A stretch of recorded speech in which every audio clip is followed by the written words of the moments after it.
I couldn't think of anything to say. It's a case. NZXT's build is a quick and easy way to get a new gaming computer, and right now they're proud to announce expansion and availability to Australia, the Netherlands, France, and Italy. Build a gaming PC on your budget using the built-in configurator and see exactly how your favorite games will perform. Want to build your own PC but still have the NZXT Peace of Mind warranty? Then the new BLD Build It Yourself kit has what you want. Buy it and build it yourself, and NZXT has you covered. To get started configuring or building your next gaming PC, visit the build link in the description below.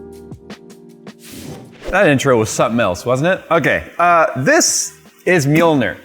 No, not Thor's hammer, although it says thor-zone on there. Mjolnir is something I was actually approached about in 2019. We're in 2022 now, if you guys aren't aware. They reached out to me when they were just in their crowdsourcing phase. And after the way things kind of went down with the Loki Ghost S1 and other crowdfunding, source funding, Kickstarter stuff, I decided I will no longer get involved in anything that is not in retail purchasable phase. If you cannot buy it and it's coming to you, I don't want any part of it. I'm not going to push, promote, peddle, etc. people's ideas, and then I look bad because it never comes to fruition. I decide I'm only going to work with brands when they're actually selling and moving physical products. Fast forward almost 3 years, they were like, hey Jay, we've already sold 2,000 units. Are you interested in taking a look at it now? And I said yes. So this is Mjolnir. And I honestly believe they call it that because of the Loki Ghost S1, although Loki was spelled different.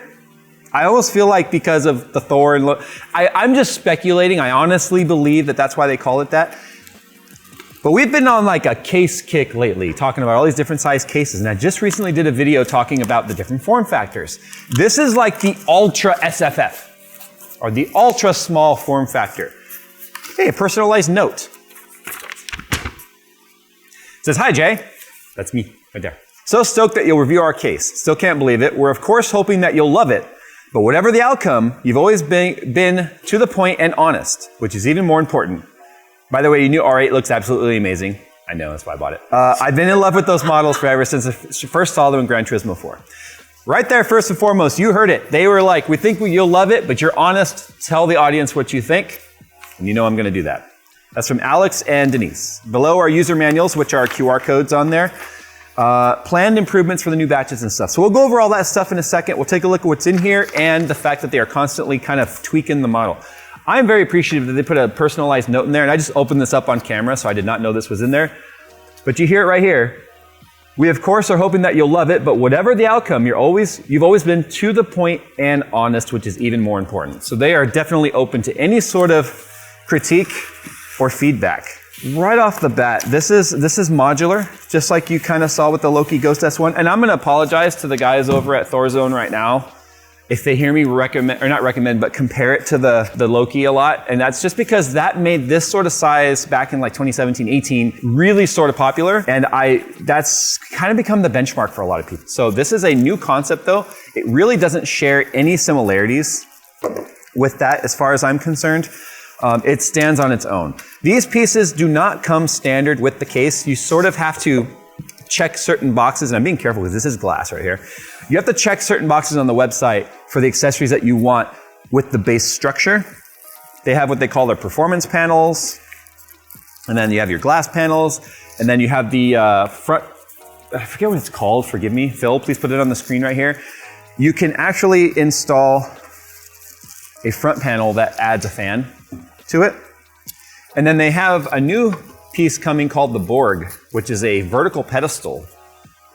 So instead of having it installed on its feet like this, which is still awesome, you can have it installed like that. So the side panels that are pre-installed on here are what they call their performance panels for obvious reasons. It's all giant mesh. Looks very Imperial theme for like Star Wars. And this color, by the way, it's like a dark kind of a gunmetal gray. It does come in 3 colors, black, this gray, and a silver. I specifically requested this color. It looks as good as I was expecting it to. But all these pieces are actually held on magnetically. Now, currently there are 4 magnets holding them in place, but I'm looking at the planned improvements for the new batch, which is the new ones being made to order. They're going to be adding 8 magnets to each panel instead of 4. And in parentheses, it said nobody should worry about the panels falling off. They'll be decreasing the panel gaps from 0.5 millimeter to 1/4 millimeter. Do you have any idea what the manufacturing tolerance has to be to get 1/4 millimeter gap on all these panels? Better gluing, less overflow, stronger glue. Had some trouble with dislodged magnets in the past. Okay, so the magnets are glued in. And better packaging. Can't wait to hear your feedback on the further improvements. Dude, I'm not used to a 0.5 millimeter gap, let alone 1/4 millimeter on things. So let's see if we can't pop this magnet out here with the side panel off. Okay, there we go. So these are the 4 magnets. One here, here, here, and here. So I'm assuming they're probably going to have like 1, 2, 3, 4, 5, 6, 7, 8. So I'm assuming that's how they'll do it. But you see how easy that was to get off? Nice, thick aluminum.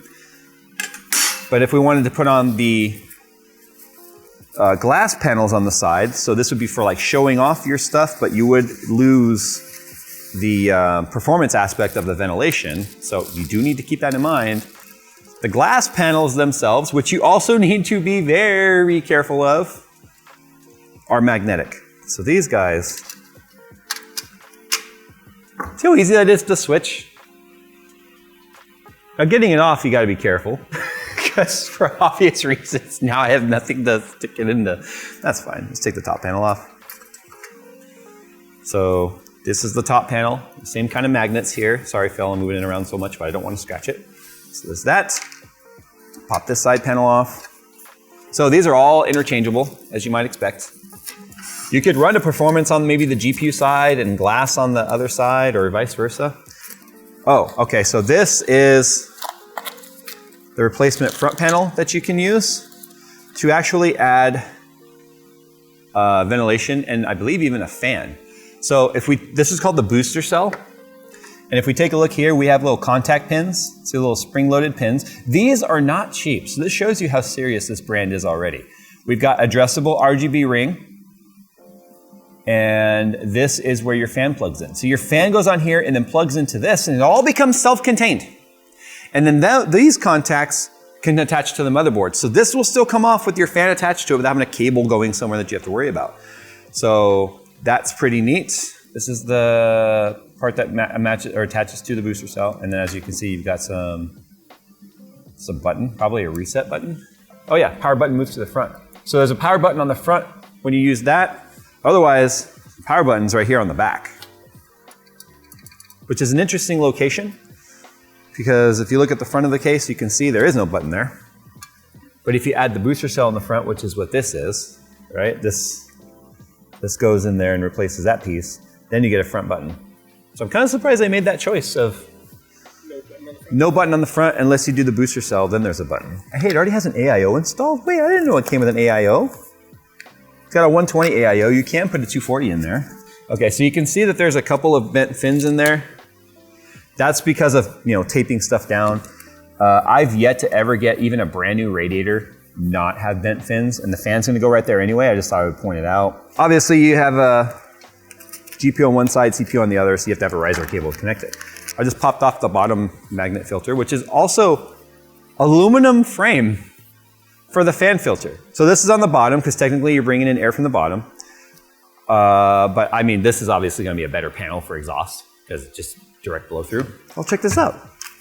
If you want to run the filter on both sides, you can because there's an extra one. So if you want to do the filter top and bottom, which I wouldn't recommend, I'd still do the better flowing exhaust, you can do that. Let's take a look at the riser. It is grounded, as you can see. The ring and the metal pass all the way through the hole, so don't have to worry about any sort of shorting happening there. It does not mention, though, if it's a Gen 3 or a Gen 4. It says Rev 3V 4.0, so hopefully that means it's a Gen 4. So this little knob right here is a lock, and I just turned it counterclockwise to unlock it.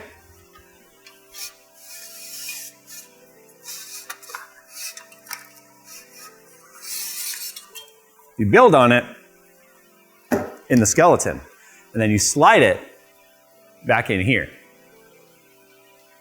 You see why I said, although I was going to compare it to the Loki Ghost S1 a bunch, it doesn't actually share like anything from the Ghost S1. So now you have access to quite literally every side of this thing.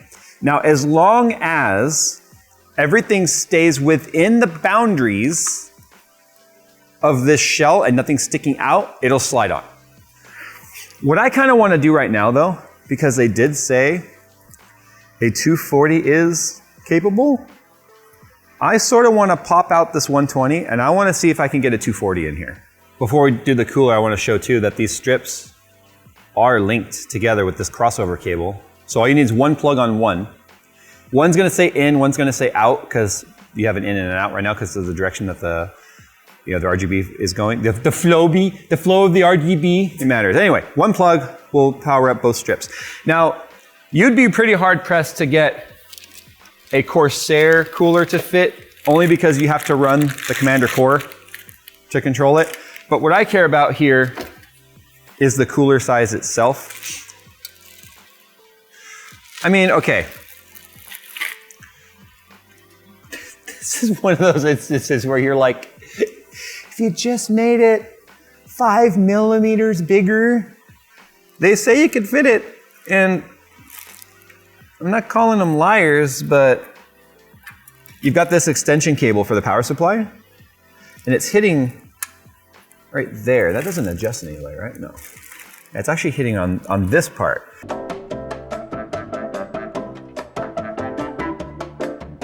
Now here's the other thing too. We just checked the manual. Obviously I had this centered, which was hitting on there. They do show in the manual you can fit a 120 with a single fan, like I said. But here's what I want to point out, or a single 240 with one fan.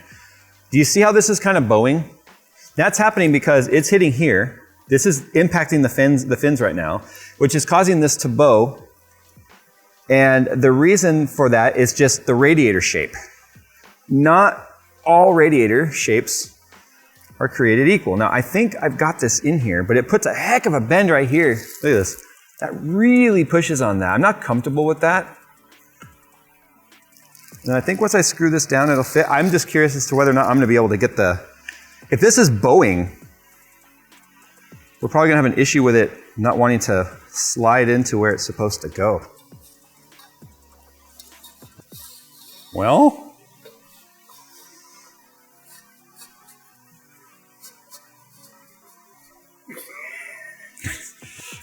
starting to really have some friction there, that's all I'm saying. Okay, so that's just that particular radiator type. Let me see if I have a standard Asetek 240 from some other brand. All right, so this is an Asetek style. This is found on the Fractal Design Celsius. Same bowing, but not as bad. Sweet. Yep. So the Asetek style cooler or radiator is designed to fit. And the reason for that is the core in the center is narrower. What do I mean by that? I don't know which cooler this is from Corsair, but if you look, see how the fins almost make it out to the width? So these are probably like 27 millimeters total width. The radiator that's on the Celsius, which is just a 240 version of what you would find right here. Do you see how much more of a gap, like a distance there is between the fins and the outer exterior of the rad? So the middle is thinner, which means that piece I was hitting on right there, if you look at there, you can see light through there.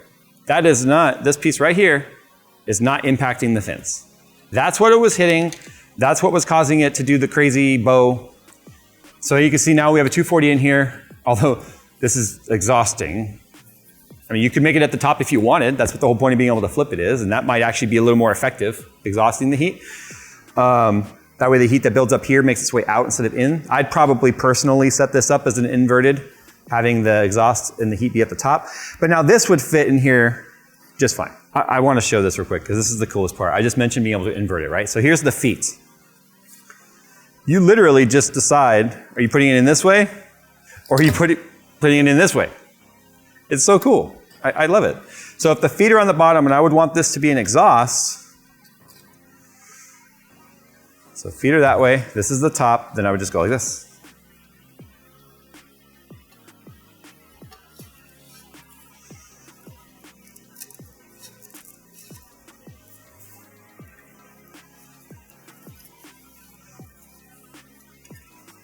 What is it hitting on? It's hitting something now. Yeah, it's the rivets sticking out. How would this possibly be any wider? It is wider than the bracket. Yeah, I can even see the marks where the rivets are hitting. Right here, look. Right there. And there's one right there.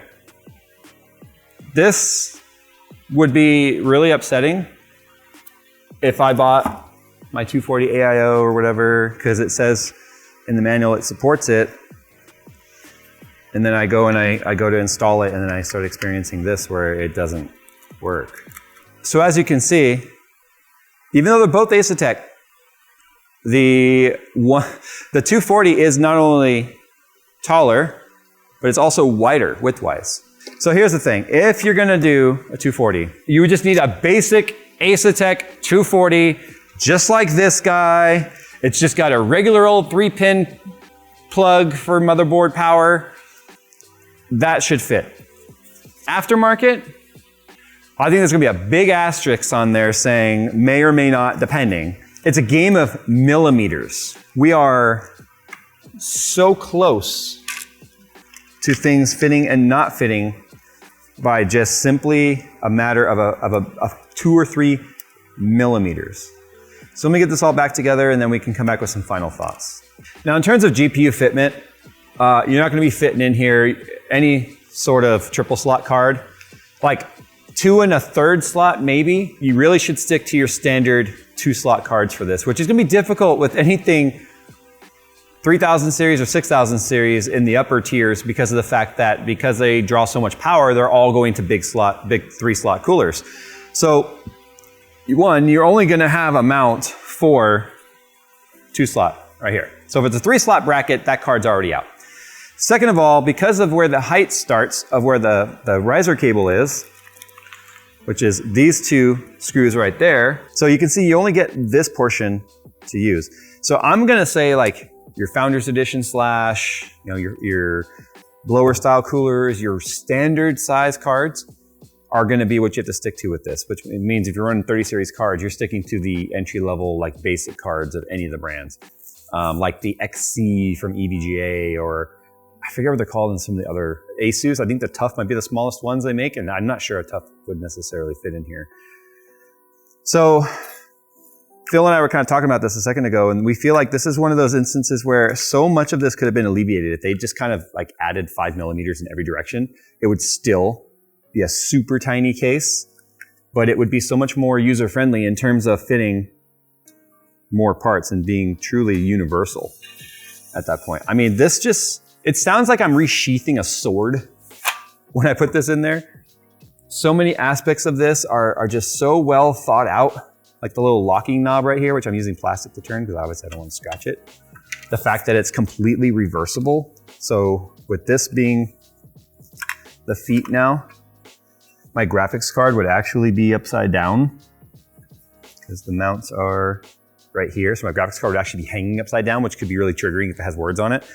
But then that means I can have this fan exhausting, which I firmly believe would make the 120 be a little bit more efficient at exhausting heat, getting it right out of the chassis rather than letting any of it make its way in at the bottom. Better airflow this way. Not to mention the fact that if we put the performance panels on, like if you're gonna run the 120, hands down, run the performance panels, because that just means a lot better airflow for it to pull in. Same thing with your graphics card. The glass panels are nice, honestly. I wouldn't run them. Just because of the fact that this case is already gonna be fairly thermally challenged. And I'm gonna have to do a build in this to be completely versed in how well it is or isn't, just like I did the Loki case. Personally, I wish I had another one of these performance panels to put on the bottom for better, just even though there's no fans down there, just better intake all around. But this is legitimately how I would set it up, and then potentially run the booster on the front, because that would feed cool air right to the AIO as well. So there's a lot of things that have to be considered on what works, what doesn't. It's not the kind of build that you can just buy off-the-shelf parts and be like, oh yeah, that'll work, that'll work, that'll work. ITX, the height of the VRM coolers on the ITX boards is going to matter in this, obviously. Graphics card, you're limited to the more standard 2-slot, maybe 2 1/3 slot. And then if we just added 5 millimeters, 5 millimeters, 5 millimeters, just like we showed with the H1, even though it's a much bigger case, 13 liters, we were able to fit so much more. And I feel like the same goes for this, and it would feel just as small. Adding 5 millimeters in each direction, so 2.5 in each direction technically. Not 5, 5, 5, 5, 5, no, 2.5, 2.5, 2.5, well 5 that way. No, 2.5, 2.5. It would matter. It would make a big difference. Especially if you're going to be getting the Borg and mounting it like this, which I think is even cooler. There's just there's so much opportunity here. Now this is only going to be this is only the second one so far, because they had that first batch, and then you see that they're making some changes on here. But this was about panel gapping. I guess what I'm saying is, if it's popular enough, guys, maybe make an XL version of this. It would still be smaller than anything else on the market. This is not as small as the Loki. And the disappointing thing about that is the fact that the Loki, without a top hat, does not fit a 240. I'll give you that. But with the top hat being able to fit easily a 240 in there makes it a better cooling option. So great start. I love the way it looks. I'm definitely going to do a build in it, but I might not. See, with all my build experience, if I'm struggling to think about what parts I would use in here, because I have to balance the thermals with the performance. Because if I put a big like 5950X in here and it's thermal throttling its core clock down, and it's effectively going to be scoring at somewhere like a 5800X is, because the clocks have to come down because of thermal, then that's all performance you paid for that you're not getting because of the thermal limitations. So all the intake vents is great, but without being able to easily just fit a 240 with 2 fans on it, that's where its major drawback is. But maybe I'm way off base. Maybe you guys think differently, and this is where you guys can sound off in the comments below. I'll put a link to this down below.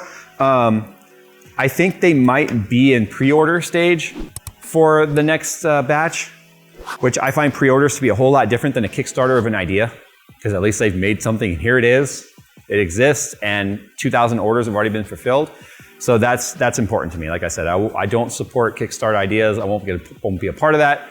I'm only a part of things that exist, so I can review the retail customer experience and then relay that to you guys. Sign off down below how you feel about this. I think it looks damn sexy. It just still needs a little bit of tweaking. All right, guys, thanks for watching. We'll see you in the next one.